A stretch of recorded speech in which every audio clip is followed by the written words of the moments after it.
तो hello and good evening दोस्तों, क्या हाल है सबके। शाम के 6:30 बज रहे हैं तो मैंने सोचा मार्केट अपडेट कर लेते हैं। कोई इतनी ज़्यादा खास न्यूज़ थी नहीं कि सुबह ही बनाता मैं वीडियो, तो सोचा आराम से शाम तक बनाऊंगा क्योंकि आज कुछ बहुत ज़्यादा वैसा देखने को नहीं मिला है। यहाँ एक दो चीज़ें हैं जो सुबह से हो रही थी, तो मैं उसके बारे में जिक्र करूंगा। और कुछ पॉजिटिव एस्पेक्ट्स भी हैं, बाकी कुछ नेगेटिव एस्पेक्ट्स भी हैं हमेशा की तरह। तो अगर चालू करते हैं तो फिर चार्ट तो मैं रोज़ ही दिखाता हूँ, रोज़ ही समझाता हूँ। कल तो मैंने बहुत तरीके के चार्ट दिखाए थे और समझाया था कि क्या हो रहा है क्या नहीं हो रहा है। हाँ, तो क्या हो रहा है क्या नहीं हो रहा है, मैंने कई तरीके के चार्ट दिखाए थे। और इस समय बिटकॉइन 37,251 के करीब पे है। आज की डेली अभी अभी तक की इस वीकली कैंडल में अप पे है, जो कि एक अच्छा साइन है। मैं देखना चाहता हूँ कि अप पे क्लोज होगा या फिर नहीं होगा। जब वीकली कैंडल एंड होगी उसके बाद ये एक देखने वाली बात होगी। तो अब चलते हैं आज की कुछ न्यूज़ में। पहले पॉजिटिव न्यूज़ से स्टार्ट करते हैं, और तो ज़्यादातर पॉजिटिव न्यूज़ ही हैं आज, कोई ऐसी नेगेटिव न्यूज़ नहीं है। तो यहाँ पे देखिए, रे डेलियो, आई हैव सम बिटकॉइन। और रे डेलियो का नाम अगर आपने नहीं सुना है तो मैं आपको बता देता हूँ कि रे डेलियो अमेरिकन इन्वेस्टर हैं और बहुत बड़ा जाना माना नाम है अमेरिकन इन्वेस्टर्स के वर्ल्ड में। Tens of billions of dollar की अलग अलग कंपनियों के इन्वेस्टमेंट को ये मैनेज करते हैं। तो ये एक काफ़ी बड़ी चीज़ है। ऑल्दो इन्होंने अपनी से उसमें कहा है कि अपने ट्वीट में बताया था कि ऑल्दो ये मानते हैं कि गवर्नमेंट एक्सेप्ट नहीं करेंगे बिटकॉइन को, तब भी ये बिटकॉइन में मानते हैं और इनके पास बिटकॉइन है। लेकिन कुछ लोग इसको बहुत ज़्यादा पॉजिटिव वे में ले रहे हैं, क्योंकि मेरे हिसाब से उतना ज़्यादा पॉजिटिवली लेने की भी कोई ज़रूरत नहीं है, क्योंकि उन्होंने केवल 4 शब्द कहे हैं। बस इतना कहा है कि आई हैव सम बिटकॉइन। लेकिन हाँ, ज़रूर ये एक बुलिश, उसमें ज़रूर एक कदम है आगे की ओर। और जो मैं हमेशा से कहता आ रहा हूँ, मैं वो आज भी कहूँगा कि क्या कहते हैं, लॉन्ग टर्म बिटकॉइन बुलिश है, नो डाउट बुलिश है।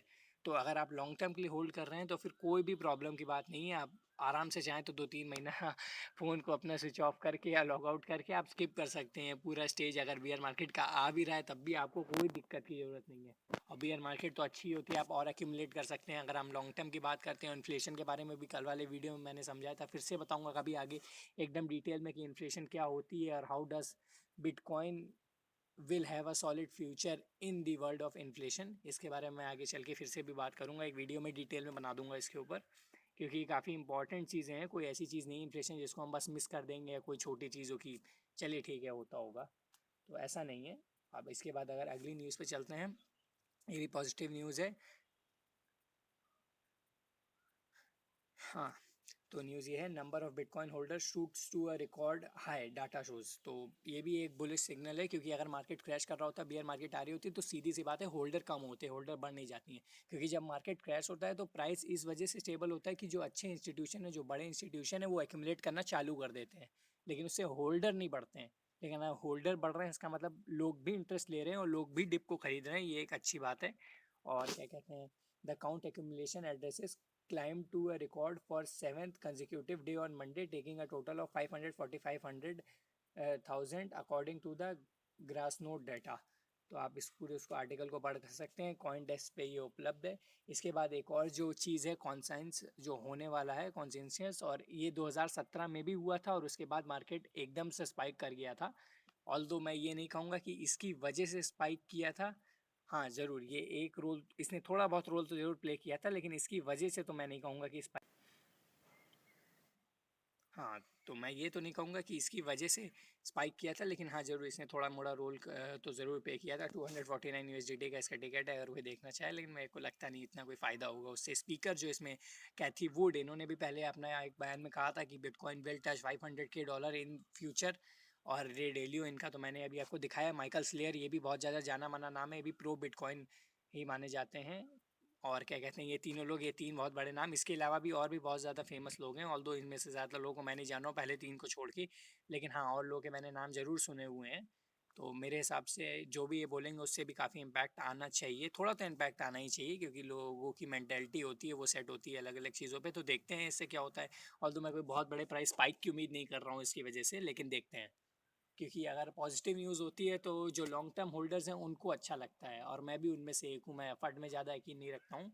और क्या कहते हैं, और प्राइस इतना ज़्यादा ऊपर नीचे हो रहा है कि इसमें प्रॉफिट बनाना आसान हो रहा है अगर आप देखेंगे तो। क्योंकि जैसे मैंने कि एक टोकन खरीदना चालू किया था 13.5 से, मैंने 13.5 पे खरीदा $50 का, 13 पे खरीदा $50 का, 12 पे खरीदा $50 का, 12.5 पे खरीदा $50 का। और 11 पे फिर ख़रीदा, फिर 10 पे, फिर 9 पे बहुत ज़्यादा ख़रीद लिया, करीबन $100 का। और आज प्राइस $18 तक पहुंच गया था। कल तो 19 पॉइंट कुछ तक शायद पहुंच गया था 4 तक, तो 19.4 पे नहीं, मैंने 18.5 तक लिमिट लगाई थी, तो 18.5 तक बेच दिया। तो मैंने 2 दिन में बहुत ज़्यादा पैसे बना लिए केवल कि एक टोकन पे वो करने से, स्विंग करने से। And I am not an financial advisor. यहाँ पे मैं ये नहीं कह रहा हूँ कि आपकी एक टोकन खरीद लीजिए, मैं केवल ये बता रहा हूँ कि मैंने क्या किया। मैं जो भी कहता हूँ उसमें से कोई भी चीज़ फाइनेंशियल एडवाइस नहीं है। और हाँ, अब एक और जो बड़ी न्यूज़ है जिसके बारे में बहुत लोग बहुत ज़्यादा दिन से बात कर रहे थे कि Elon Musk will eventually come back to बिटो, उससे संबंधित भी एक न्यूज़ आई है। एलॉन मस्क ने आज सुबह एक ट्वीट किया था। और अगर डोग कॉइन की बात करते हैं, जो डोग कॉइन के लवर्स हैं उनके लिए भी एक न्यूज़ है मेरे पास कि फाइनल स्टैंड नाम का एक चैनल है यूट्यूब पे, आपने देखा ही होगा अगर आप डोग कॉइन लवर है, क्योंकि मैंने पहली बार उसी को देख के डोग कॉइन लिया था। और सबसे बड़ा और सबसे प्रो डोग कॉइन का चैनल है, 2.35 2 से ऊपर उनके सब्सक्राइबर हैं। उन्होंने एक वो स्टेज सेट किया था गूगल पे, उसको भी इलॉन मस्क ने ज्वाइन किया था। तो ये काफ़ी बड़ी बात होती है कि अगर मतलब दुनिया का इतना बड़ा आदमी एक शो को ज्वाइन कर रहा है जो यूट्यूब पे, ऑल्दो काफ़ी बड़ा चैनल है वो, लेकिन फिर भी आप इससे पता लगता है कि अब भी इलॉन मस्क डोग कॉइन के काफ़ी ज़्यादा प्रो हैं। तो ये बात तो वहाँ से साफ दिखती है। अरे तो सेफ मून का खुल गया। सेफ मून के भी 800 के ऊपर हो गए हैं फॉलोअर, 800 के जो लोग देखते हैं, जो लोग सेफ मून होल्ड करते हैं, क्योंकि मैंने तो होल्ड कर रखा है और मैंने सेफ मून को लॉन्ग टर्म होल्ड कर रखा है, क्योंकि मैं इसकी टोकोनॉमिक्स में यकीन रखता हूँ। इनके टोकन कम हो रहे हैं दिन ब दिन, तो वो लॉन्ग टर्म में मेरे को लगता है काफ़ी ज़्यादा फ़ायदा होगा। तो जहाँ जो मैं बता रहा था आपको, ये देखिए, if I wonder if dogecoin devs are going to appreciate all the ideas hmm, if you don't they told me they would appreciate the help. यहाँ पे इन्होंने डोग कॉइन से रिलेटेड एक कमेंट किया था। डोग कॉइन से related 2-3 comment हैं अभी आज के, लेकिन जिस पे ज़्यादा ध्यान था मेरा वो ट्वीट मैं आपको दिखाता हूँ।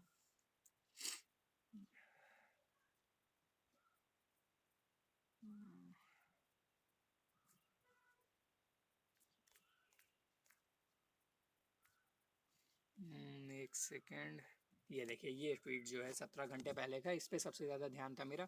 Spoke with North American bitcoin miners, they committed to publish current and planned renewable uses to ask minus W to do so potentially promising.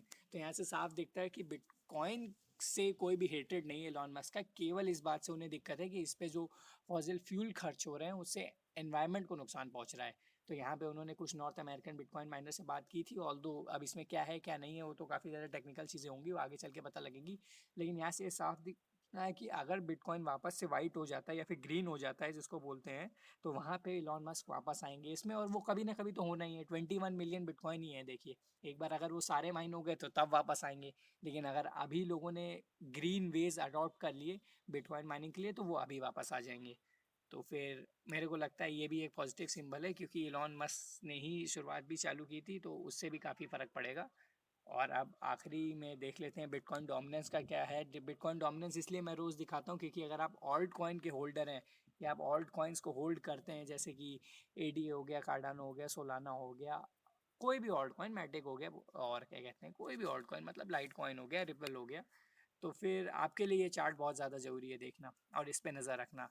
अगर आप मुझसे पूछेंगे कि सबसे ज़्यादा चार्ट बिटकॉइन के बाद, बिटकॉइन के प्राइस के बाद कौन सा इंपॉर्टेंट है जिस पे आपको देखना चाहिए, तो फिर वो यही है, बिटकॉइन डोमिनेंस का चार्ट। आप देख सकते हैं यहाँ पे 44.77 इस समय डोमिनेंस चल रही है, थोड़ी सी घटी है, कुछ दिनों में 49 तक छू गई थी। क्या यहाँ से नीचे जाएगी? मुझे तो नहीं लगता कि यहाँ से नीचे जाने वाली है। अगर बिटकॉइन का प्राइस बढ़ता भी है या फिर मार्केट इस समय थोड़ा कंसोलिडेट भी करता भी है, देखिए एक बात तो मेरे को यहाँ से क्लियर होती हुई दिख रही है कि बिटकॉइन अब जल्दी में अपने ऑल टाइम हाइज नहीं तोड़ने वाला है एकदम से, और ऑल्ट कॉइन का जो सीज़न आ रहा था वो भी डिले हो गया है। तो मेरे को तो लगता है यहाँ से डोमिनेंस ऊपर ही बढ़ेगी धीमे धीमे करके, ऑल्दो अभी डेली कैंडल, वीकली कैंडल पे रेडी चल रही है, लेकिन देखते हैं। मेरे को नहीं उम्मीद है कि यहाँ से बहुत ज़्यादा नीचे जाएगी, तो वो भी एक देखने वाली बात रहेगी। और अगर बिटकॉइन अपने ऑल टाइम हाइस तोड़ेगा नहीं अभी कुछ समय के लिए, तो अगर यहाँ से मान लीजिए और ज़्यादा क्रैश नहीं भी होता है तब भी यहाँ पे रेस्ट करेगा। तो अभी के लिए तो मैंने अपने सारे केक टोकन हटा दिए हैं, अगर प्राइस फिर से नीचे जाता है तो मैंने फिर से लिमिट लगा रखी है, मैं फिर से खरीदूंगा वहाँ पे। और अगर अगर अब की बार सही प्राइस में मिल जाता है 9 या 7 या 8 डॉलर पे, तो फिर ज़रूर मैं सोच रहा हूँ कि इसके बाद नहीं बेचूंगा अगर प्राइस थोड़ा सा बढ़ेगा तो, क्योंकि स्विंग करने का कोई फ़ायदा है नहीं, उनके लॉन्ग टर्म अच्छा है जो मैंने रिसर्च की है उसके ऊपर। और फिर लास्ट में मैं वही कहना चाहूँगा कि मैं फाइनेंशियल एडवाइज़र नहीं हूँ, आप एक बार अपनी रिसर्च ज़रूर कीजिए आप जो भी देख रहे हैं उसमें। और ये सब में वो वोलेटाइल बहुत ज़्यादा है, तो बहुत ज़्यादा पैसों का रिस्क रहता है। अगर आपको जिन पैसों की बिल्कुल ज़रूरत ना हो, केवल उसको ही इन्वेस्ट कीजिए, यही मेरी एडवाइस रहेगी। क्योंकि आप इम्पोर्टेंट पैसे इन्वेस्ट कर देते हैं, और ये स्टॉक मार्केट नहीं है जहाँ पे 10-15% अगर कोई चीज़ गिर जाए तो बहुत रेयरली होता है, बहुत बड़ा डिक्रीज माना जाता है वो अच्छे स्टॉक पे। यहाँ पे 10-15-20% 30% चीज़ें नॉर्मली ऊपर नीचे होती हैं। लेकिन अब मुझको पता नहीं है आप कितना इन्वेस्ट कर रहे हैं, और आप 30% का वो झटका झेल भी पाएंगे या फिर नहीं। तो फिर मेरे हिसाब से आपको हमेशा देख के इन्वेस्ट करना चाहिए। तो चलिए, बस आज के वीडियो में इतना ही, और दुआ करता हूँ आप सब लोग अच्छे होंगे, पैसे कमा रहे होंगे और सेफ होंगे। ठीक है, जय हिंद।